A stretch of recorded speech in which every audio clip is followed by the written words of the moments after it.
Hello everybody and welcome back. In this video we're going to talk about mathematics and physics, particularly scientific notation. Then we're going to also in later videos get into unit conversions and reviewing some algebra techniques in order to solve equations for specific variables. So first up, scientific notation. Alright, so we're going to be able to convert numbers between decimal and scientific notation and convert decimal and scientific notation into the metric prefixes. All right, centi, kilo, hecta, micro, nano, etc. All those different prefixes. So scientific notation is a neat and compact way of writing large, very, very large and very, very small numbers with only using significant digits and then powers of 10. So n is a number that is in the form of a number in the ones place, point, and a couple of decimals, ones, tens, hundredths, etc. Now the p is the power which tells you the direction and how many decimal places you need to move in order to revert into the decimal form. All right. So this is the structure of what scientific notation looks like. Now let's start putting it into practice.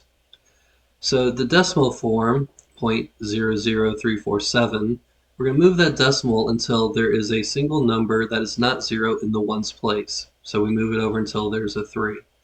And then everything else comes after it, the 0.47.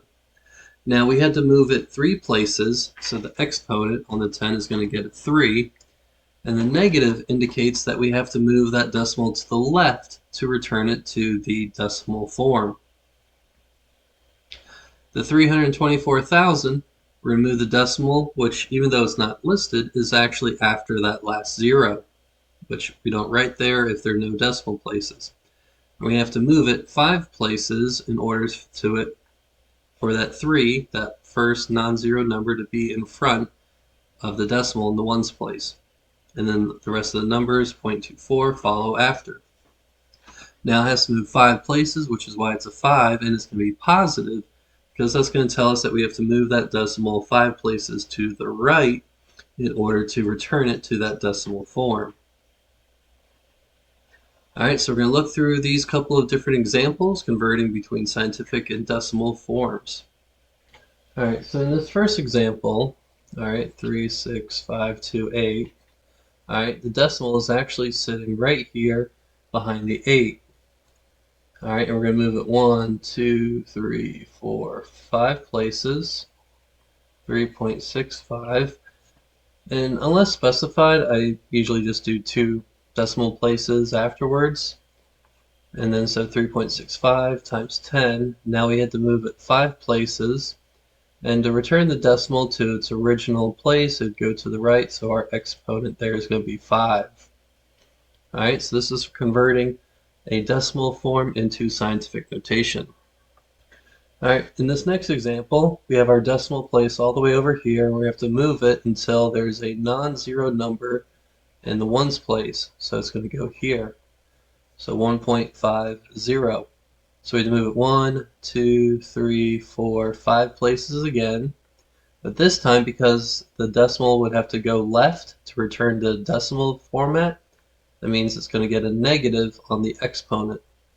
In this example, we have a scientific notation form, and we're going to convert it into decimal form. Alright, so I'm just going to write out our numbers here. Now because we're times 10 to the 4, that means we're going to move right because it's positive, and we're going to go 4 places. 1, 2, 3, 4. So the decimal is going to go between the 2 and the 6, 7. Now in the United States, we use decimals there and then commas to break up into between the hundreds and the thousands. I believe in other countries it actually flips between the two, so do what works for you.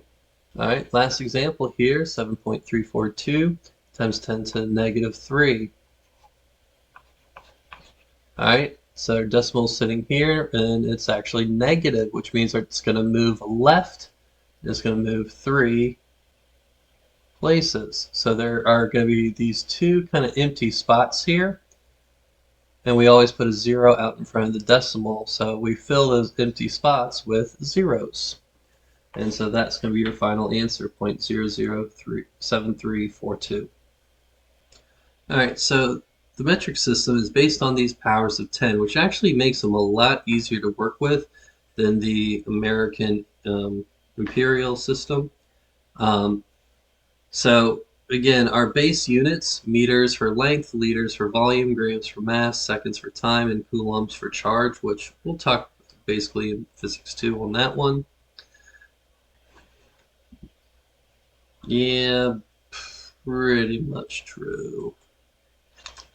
Now, each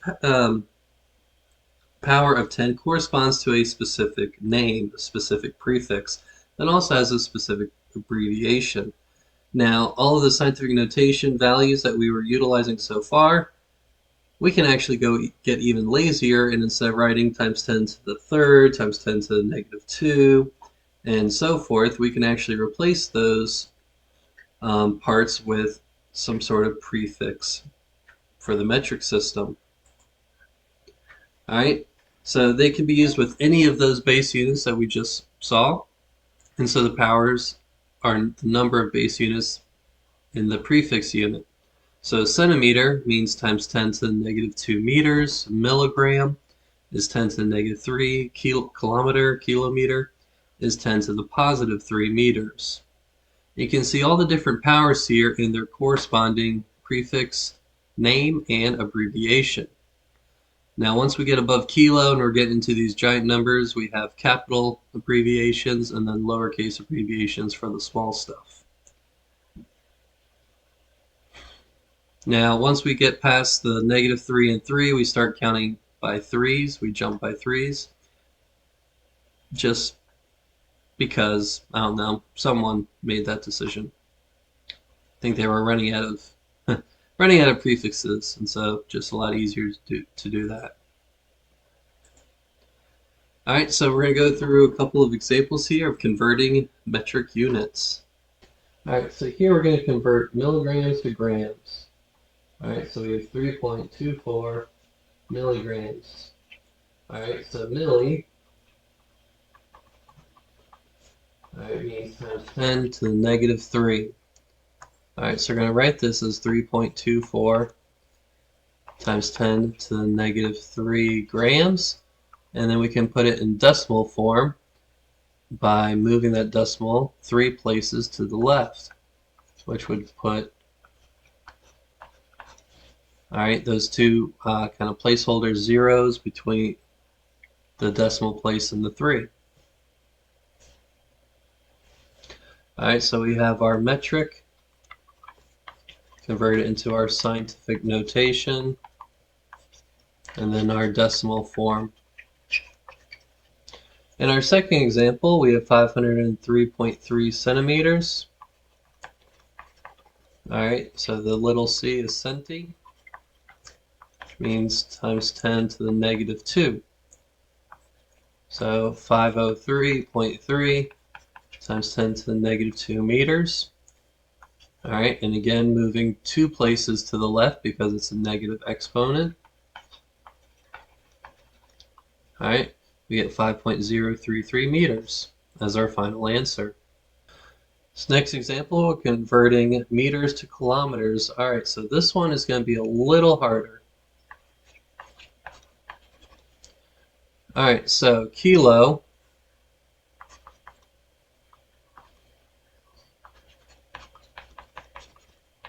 is times 10 to the positive 3. All right, now this is a positive exponent, right? Which means the decimal place is going to have to move, all right, to the right in order to return to its original decimal. All right, so if we're having to move right, going from kilometers to meters, well, then we're actually going to have to go backwards when we go from meters to kilometers. All right, so because kilo is 10 to the positive 3, that means it has to go 3 places to the right to return back to the meter value. But if we're starting at meter value, we're going to move it to the left to turn it into the kilometer unit. All right, so we get 3.501 kilometers. All right, go play that back if you need to hear it again. All right, so 4193.3 grams, and we're going to kilograms. All right, so kilo, again, is times 10 to the positive 3.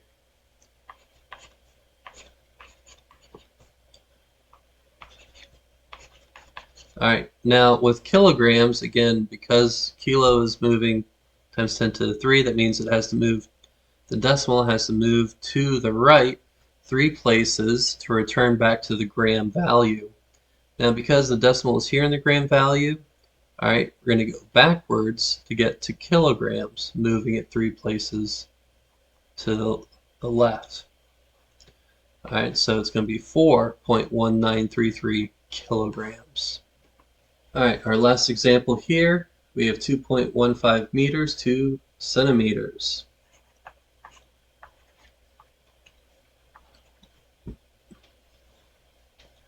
All right, so because we're going to centimeters, that's 10 to the negative 2. All right, so now we got to convert from the base unit to this value. All right, so that negative, well, positive exponents mean we move right, and negative exponents mean we move left. All right, so if we have to move to the left to return to the meter number, we're actually then, in order to go to centimeters, we're going to move to the right in order to get to centimeters. So 2.15 meters is 215 centimeters. Now we're also going to be working with another method of conversion when we talk about unit conversions that can be utilized just the same way with prefix conversions that you also might find a little easier. All right, so that is all for that. All right, so really, if probably a very, very good idea to work the practice worksheet and then review the answer key when you have finished that. And then there's a review video as well that you can work with as well. All right, so once you go through your practice, check your understanding by completing the section 4 concept check. All right, that's all for now. I'll see you next time.